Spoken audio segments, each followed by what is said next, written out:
Hey guys, it's Huntin for Games, and you may have seen the video I did for the 2,000 subs video where I did all of my Ask Me Anything answers while playing Final Fantasy XI. A lot of you liked that video a lot more than I thought you would. The whole time I was playing it, I just kept getting distracted. I'm not very good at like live recording.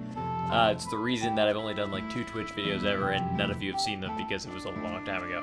But Twitch videos, Twitch streams. See, I suck. Point is, everyone really seemed to enjoy it. If nothing more than to just watch some Final Fantasy XI go on while I'm telling Final Fantasy XI story. So I thought I'd kind of test it out, go to another topic that I've really been wanting to do a video on, but I haven't been able to figure out how I'm going to squeeze it in between like all of the Notorious Monster favorite videos, which I'm still making my way through. Because nobody realizes how much of that video was me cutting out situations where I was just standing there like...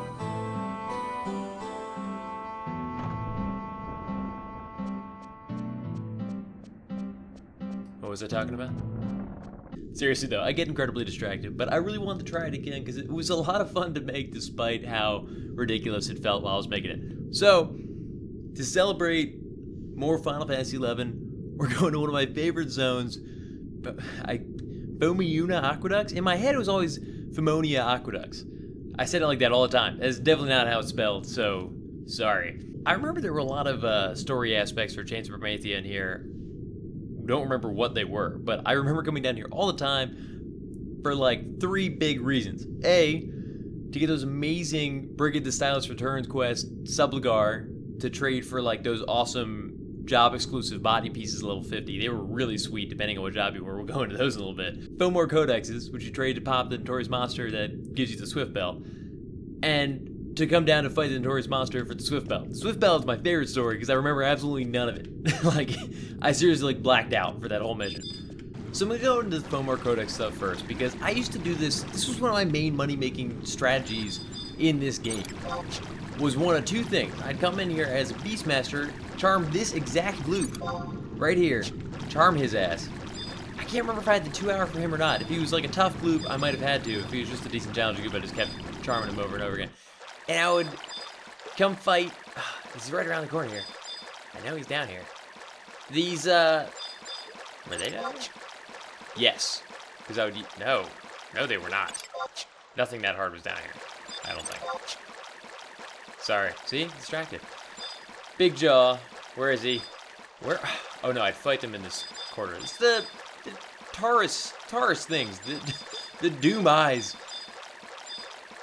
Come on, there he is, Taurus. So, these guys drop the Fomor Codexes. In fact, let's see if I can go in to drop it on, like, just a random cat.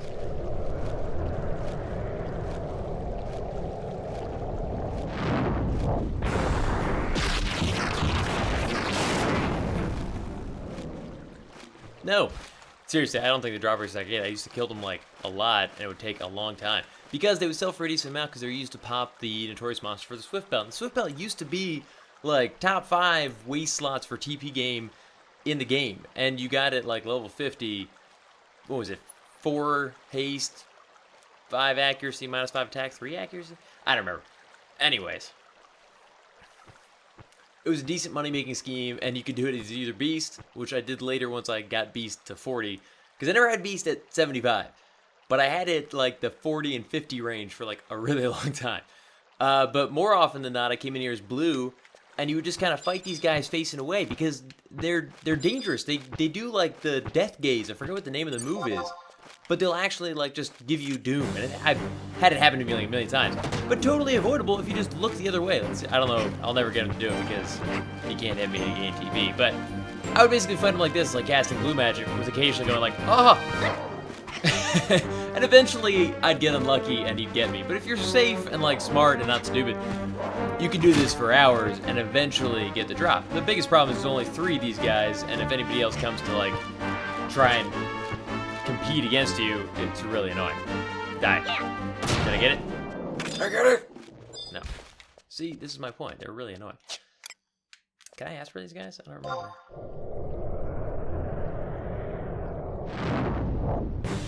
Yep.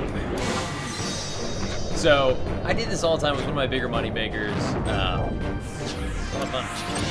My drain didn't do as much as whacking him with his stick did. Yeah, there you go. Anywho, I just really wanted to talk about that because it was like how I spent a lot of the time in the game. This was one of my like top 5 money makers that I did as soon as I found out about it through the end of the game, because it was just really effective, and I could come in and do it for like 10 minutes one day, log out, try it again later. It was one of those things you didn't have to sit here for like an hour to make any money. I mean, you might not make any money, but you might just get lucky and like get a drop. And it's not a notorious monster, so people aren't like camping it as much as you'd think. It was just a good time.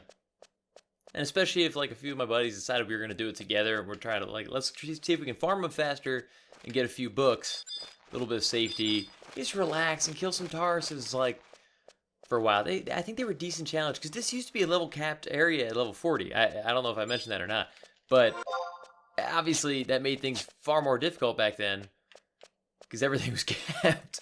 Now I'm in here as a 9-down black mage destroying stuff, but people avoided it like the plague, because no matter how amazingly geared you were, how great your level 75 character was, you're level 40 in here, and it just drove a lot of people away, and they're like, I don't feel like dealing with that. But you could fight some decent challenge stuff as like a level 40 blue mage or beast and kick his ass. I mean, kick his ass. You had to be careful. I died plenty of times. So the next thing everybody came down here for, and a lot of people did this in big groups, but again, trying to solo as much as I could at this game just because I thought it was so cool to be able to do that.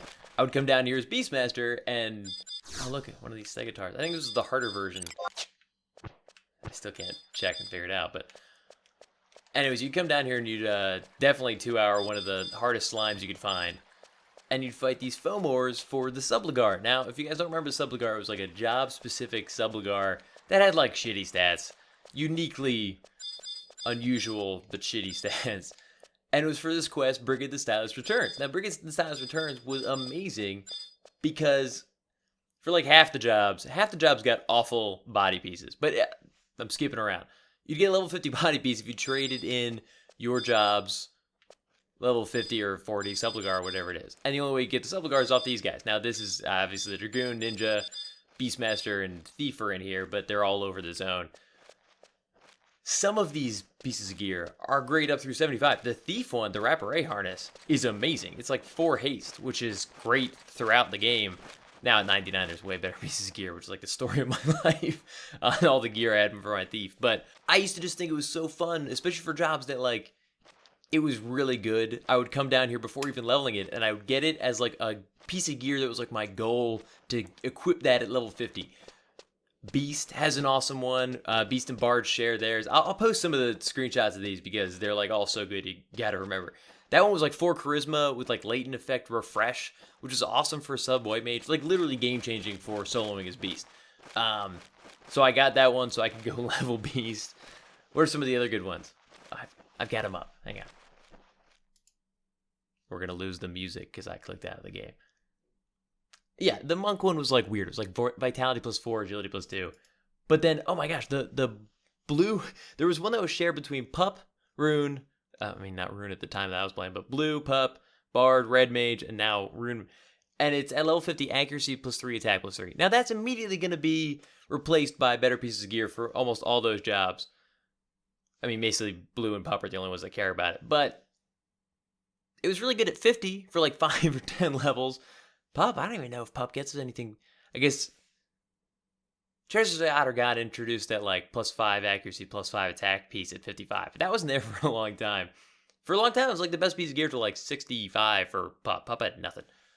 I guess Treasures of Outer God was out though when Pup was. I digress, like way all over the place.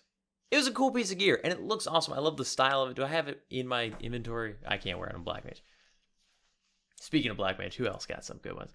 Black Mage had a good one. Conserve MP +4. Summoner could also wear that for Dark Spirit Perpetuation -1. I was always pissed that Summoners like sucked. The Gaudy Harness was amazing. Charisma +3 and adds refresh. Oh, it's +3. The Glamour Jupan for Red Mage and Scholar adds like +3 to all your magic skills. I mean, no downside there. Dark Knight, as usual, enhances Soul Eater effect, and that's it. So it's like you have to try and get it at some point just to have a swap-in piece for your body to enhance Soul Eater for when you use the job, and then you swap it out. I'm pretty sure that's how Soul Eater worked. I don't remember. My buddy Jared could tell you. The ninja one was really cool for leveling for a few levels. It was agility +4, enmity +1, and like an updated body piece at level 50. There aren't that many body pieces. The scorpion harness is coming up, and that would be like way better, obviously, but still. Ranger core, range accuracy +7, enmity -1. I don't know if that's good or not. Never really leveled those jobs. That seems pretty neat. Samurai had an awesome piece for store TP. Store TP +9. I mean, that's like really high store TP. I know that later on there's much better body pieces for store TP, and I'm pretty sure as soon as you can equip the Habergen, you would never use this. But the point is, they're all really cool, unique pieces of job-specific gear right before you're about to get your artifact, which is probably going to suck and is only for swapping in anyway. And it was a nice goal piece. It was really uniquely cool. It was like a mini artifact to me. I always would see it and I'd be like, that's a cool Beastmaster who got the gaudy harness because he wanted to. I've got a bunch of them. Do I have them in my inventory? Let me find these things. I'm probably going to skip through this in the actual video because I can't imagine it's too much fun watching me just sort through my... There we go. There's one. The Cerise Doublet. The gaudy harness. These were two of my favorites. I love the look of the gaudy harness. It was such a cool piece of gear. It literally looks like some like sky gear that you get. The Cerise Doublet is just one of those, or is it Cerise? I don't know. It's one of those cool pieces of gear that you're just like, look, I'm not even healing anybody as I'm talking. I'm just telling these stories standing around. I gotta kill this ninja just for the sake of it. Oh, they're all gonna link though. Let's do the thief.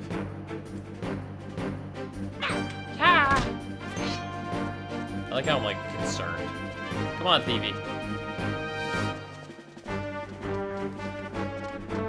Anyways. He's gonna die. He's already dead. Damn it. I can't focus on all these things.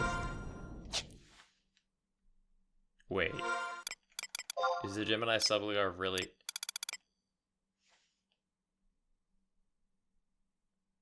This used to take hours. Hours of killing to get. I think it still does. I think I just got super lucky. I already have the Rapper A harness too, but wow. Wow. That's awesome. Anyways. So yeah, it was just a really cool piece of gear for... It's one of those like cool kind of Sears tunic, but like red body pieces. It's actually kind of unique. I don't know if other body pieces use that same, what's it called, texture. It's a really sweet piece of gear. Where are my other ones hiding? They're around here somewhere. Ah, the Wyvern Mail. There it is. Wyvern HP +65. I would swap this in to like make my Wyvern's healing breaths more efficient. I mean, that was like some really in-depth stuff. I was always trying to make Dragoon White Mage or Dragoon Blue like better than it actually is. I was trying to get every piece of gear I could to make that effective. They were just really cool pieces of gear, and it's one of those things, I say this a lot, that I just love. Oh my god, the Fomor's bat linking to It's one of the things that I just love about Final Fantasy 11. It's just like uniquely cool pieces of gear that some are useful, some aren't, and they're all like really annoyingly hard to get. So like, why take all the effort to get them, except that it's just cool. I miss Spirit Taker. Oh my god, it's just gonna be one of those days. So the last thing is obviously the Swift Belt Notorious Monster itself that you pop with the Fomor Codex. Now, I don't remember anything about what happened here, and that's why I want to bring up this story, because I have the Swift Belt, and I've had it for a really long time, which is part of the problem. If I can remember where it is. There we go. Look at that thing. Accuracy +3, ignore the attack -5, everybody does. Haste +4%. I mean, that's just... when you got this thing, you felt like a real badass. Just so good. But I have no idea what goes into getting it. I know that there's like a bunch of versions of the Notorious Monster. You trade the Fomor Codex and you pop it and you kill it and you get it. But I don't know where they are. I think it's in the level 50 version of the Phomiuna Aqueducts. This was one of those cases where my buddy one day was like, we are getting the Swift Belts. We're going to go farm 3 Fomor Codexes and we're going to get this thing. I don't remember if it was 100% drop. Let's wait. I need to know. This is my research phase. Still looking. No. No, it's not. 25%. Wow, I didn't remember that. See, I didn't remember that at all. Maybe we just got super lucky. Not that we didn't work hard for it, I swear. 31%. Did different versions of the Notorious Monster drop at different amounts? Oh my god, so I'm reading literally the stuff I didn't remember. This was awful though. I remember it was annoying for some reason. So you could spawn it as many times as you wanted with the damn Phomiuna Aqueducts, right? But to do that, you specifically had to have a lot of Fomor hate gained by killing Fomors. So I'm getting Fomor hate. I could probably pop him right now because I've killed these guys a lot. So you could pop him every 15 minutes even if you didn't get the drop, which apparently only happened like 1/3, 1/4 of the time. Yeah, that's super annoying. But in between, you'd have to farm enough Fomors to get enough Fomor hate to pop him. I remembered it was annoying for some reason. So my buddy, and I'm sure this has happened to a lot of people, my buddy one day was like, we're all going to get it. We're going to work for it and make it happen. And like an afternoon, we farmed a bunch of Phomiuna Aqueducts. I think you could only hold one at a time. I want to say you can only hold one at a time, because otherwise I would have farmed them like crazy longer. And we went and did this, but like he set everything up. I had no idea how any of it worked. And he was just like, I'm going to take care of it. And he did all the research. And he's like, we got to kill this thing. We got to go to this location. We got to kill this guy. We got to kill a few more Fomors. And I was just kind of following along blindly, not really paying attention. Because it was just one of those days where, like, he had it all under control. So to this day, I really don't... He's got my staff. I just beat the crap out of him. Nice. And I know that's happened to other people where, like, somebody drags you along in some awesome activity, and somebody later asks you, like, oh, how do you do that? And you're like, I don't know at all. I have no idea. I really don't remember any of it, even in reading about this. I totally thought it was 100% drop because 3 of us got it that day. And I don't know how we managed to do that. We must have gotten super lucky. We at least killed it 4 times, though. So, I just really wanted to tell the story of the Phomiuna Aqueducts because I was down here so much doing all this stuff. Usually alone, usually dying. But it was one of those cool, like, level 40 cap zones that, like, the game was always challenging and young again in this zone because you couldn't be ridiculously high level in here. You always had to be 40. Now it's not the case, but it is what it is. Anyways, I hope you enjoyed this different kind of style video. Let me know in the comments if you thought it was totally ridiculous, if I should go back to the other normal videos. I'm probably going to do a mixture of both unless people really hate this because I had a lot of fun making this video. Even though I totally cannot focus on 2 things at once. Ever. At all. Definitely let me know your favorite stories from the Phomiuna Aqueducts. If you got any of the Subligar, what your favorite pieces were from that.